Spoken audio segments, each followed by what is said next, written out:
video, we were studying chapter number 1, rational numbers. Now since we have completed that chapter, now it's time for a quick revision of whatever we have done so far. So this is rational number part 5, chapter revision. On the first slide you may see what is a rational number. Rational number are the numbers which can be expressed in the form of p by q, where p and q are integers and q is not 0. यानी कि rational numbers ऐसे numbers होते हैं जिनको हम p upon q के form में express कर सकते हैं, जहाँ पर p और q इंटीजर्स होने कंपल्सरी हैं और q का वैल्यू कभी भी 0 नहीं हो सकता.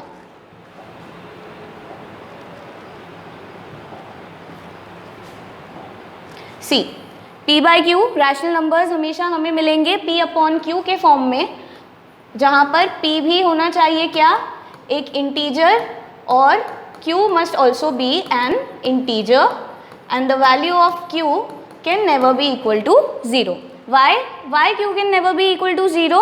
Because if in a fraction the denominator is 0, we call the fraction as not defined. That is 1 upon 0, 2 upon 0 or any number upon 0. Such fractions are not defined. Therefore, in a rational number, p, we can write this as p upon q, where p and q are integers and q is never equal to 0. This is the necessary condition. Here are the examples of some rational numbers. See, 1 upon 2. Here the value of p is 1. P equal to 1 for this and q equals to 2. 1 is also an integer, 2 is also an integer. So therefore we can say 1 upon 2 is a rational number. 1 upon 3. 1 upon 3, this is p and this will be q. Again 1 and 3 both are integers and q is not 0. Therefore this will also be a rational number. We can take another example, minus 1 upon minus 4. Here see, minus 1 is also an integer, minus 4 is also an integer. So we can say this is also a rational number. Now see, when the signs of the numerator and denominator are same, we can cancel this minus to minus and this becomes 1 upon 4. So this gives me a positive rational number. Again, if I consider minus 1 upon 3, here p equals to minus 1 and q is 3. The signs of p and q are different. P is of minus sign and q is of positive sign. This number will be equivalent to minus 1 upon 3. So this is a negative rational number. The numbers such as 2, 1, minus 2, minus 5, we can consider these also as rational numbers only. Why? Because 2 we can write this as 2 upon 1. Here the value of p will be 2 and the value of q will be 1.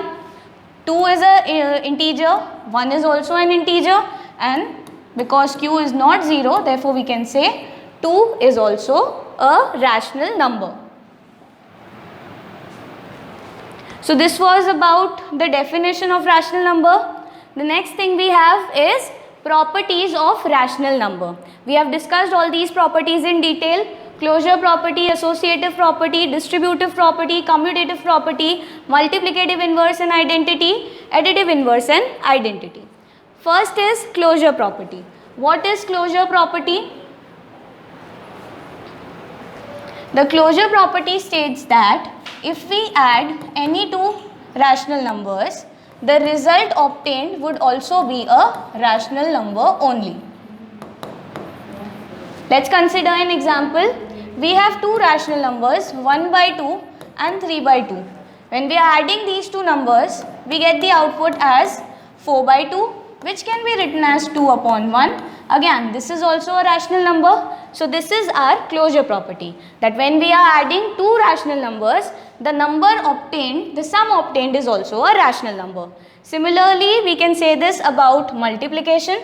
When we are multiplying two rational numbers, the output obtained will also be a rational number only. Let's consider an example, 1 upon 2 into 3 upon 2. 1 upon 2 is a rational number, 3 upon 2 is also a rational number. The product will be 3 upon 4. Again, 3 upon 4 is also a rational number only. So this is the closure property of rational number. Next we have associative property. Associative property is concerned with three numbers. Suppose A, B and C are three rational numbers. So we can write A plus within brackets B plus C equals to A plus B in brackets plus C. So associative property is basically concerned with the order of the brackets. Here you can see the bracket was on the last two terms and here I have the bracket on the first two terms. Let us consider an example. 1 by 2 plus 3 by 2 plus 4 by 2. This will be 1 upon 2 plus, first we will have to solve the bracket. 3 by 2 plus 4 by 2 will be 7 by 2 and we know 1 by 2 plus 7 by 2 will give us 8 by 2, that is 4 upon 1 is the solution on the left hand side, and on the right hand side 1 upon 2 plus 3 upon 2 plus 4 upon 2.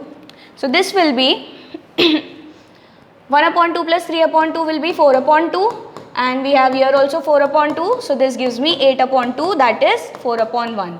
So here you can see on the left hand side also we are getting the same thing and on the right hand side also we are getting the same thing. This is the associative property. The next we have distributive property. Distributive property states what? If we have three rational numbers A, B and C, we have it in this form, A into sum of B and C, we can write this as A into B plus A into C. Let's consider this with an example. Let me take the value of A as half, the value of B as 3 by 2 and the value of C as 4 by 2. Okay, on the LHS we have, this will be 1 upon 2, 3 by 2 plus 4 by 2 gives us 7 by 2 and the overall output would be 7 upon 4. This is the left hand side. On the right hand side, A into B, that is 1 into 2, 1 upon 2 into 3 into 2 plus 1 by 2 into 4 by 2. This will give me 3 upon 4 plus 4 upon 4. So again the answer will be 7 by 4. This is the right hand side. This means A into B plus C within brackets can be written as A into B plus A into C. This is what? This is the distributive property. Next we have commutative property. Commutative property states that if we have two rational numbers A and B, so A plus B will be equivalent to B plus A. Similarly we can write it for multiplication also. A into B equals to B into A.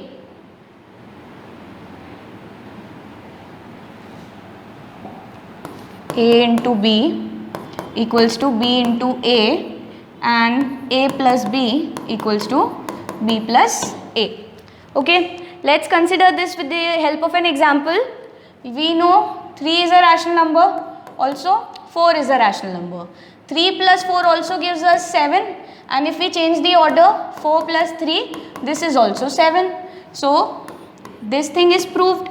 Next 3 into 4 is also 12 and 4 into 3 is also 12. This means multiplication and addition of rational numbers follows commutative property. That means we can change the order of numbers. Next we have multiplicative inverse and multiplicative identity. Whenever we have to find the multiplicative inverse of any number, what do? Yes, correct. We just have to reciprocate the number. If the number is 1 by 2 and I have to find the multiplicative inverse of this number, I can write this as 2 upon 1. That is, I will make the denominator as the numerator and numerator as the denominator. I just have to inverse the number. And for additive inverse, if suppose I have to find the additive inverse of 1 by 2, here this is of positive sign. For additive inverse, we just change the sign. So the additive inverse will be minus 1 by 2. Now multiplicative identity. Multiplicative identity means a number which is multiplied by any number gives us the same number back. We know if we multiply any number with 1, we get the same number back. So therefore, multiplicative identity will be 1. And additive identity. Additive identity is any number which can, a number which when added by any number gives us the same output. That is, if any number is added with 0, we get the same number back. So this is our additive identity. 0 is our additive identity and 1 is our multiplicative identity. This completes our properties.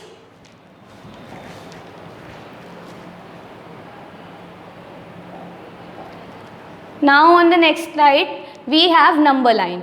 What is a number line? A number line can be defined as a straight line with numbers placed at equal intervals or segment along its length.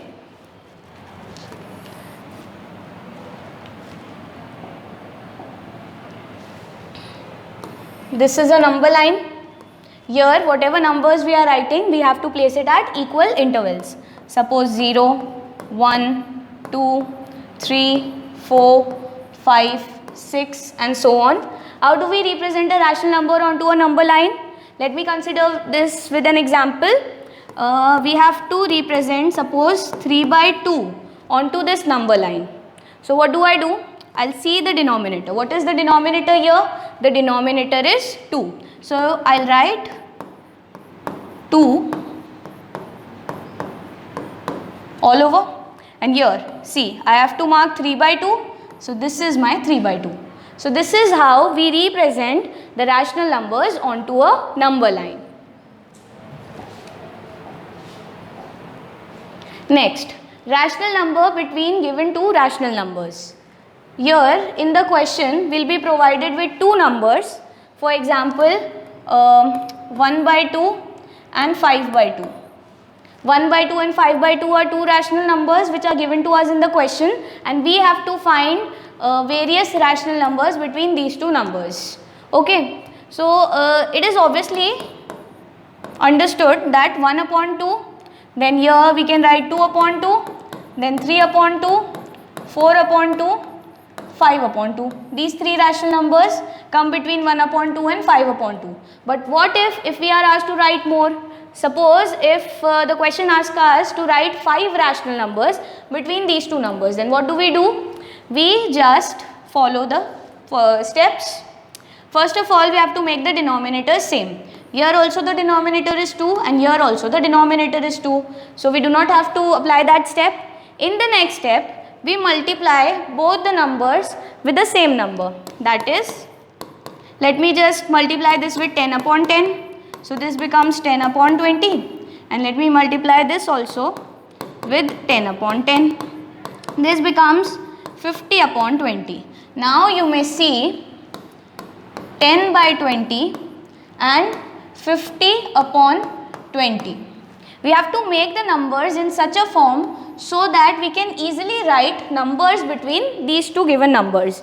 Now between 10 by 20 and 50 by 20, we can find ample number of rational numbers like 11 by 20, 12 by 20, 13 by 20 and so on.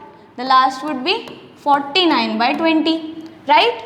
We only have to make sure that we are writing the numbers in the correct order, that is in the increasing order on the number line, and these all numbers would be the rational numbers between the given two rational numbers. So this is what we have studied so far in this chapter. I hope you all have understood this very well and everything is crystal clear. Thank you.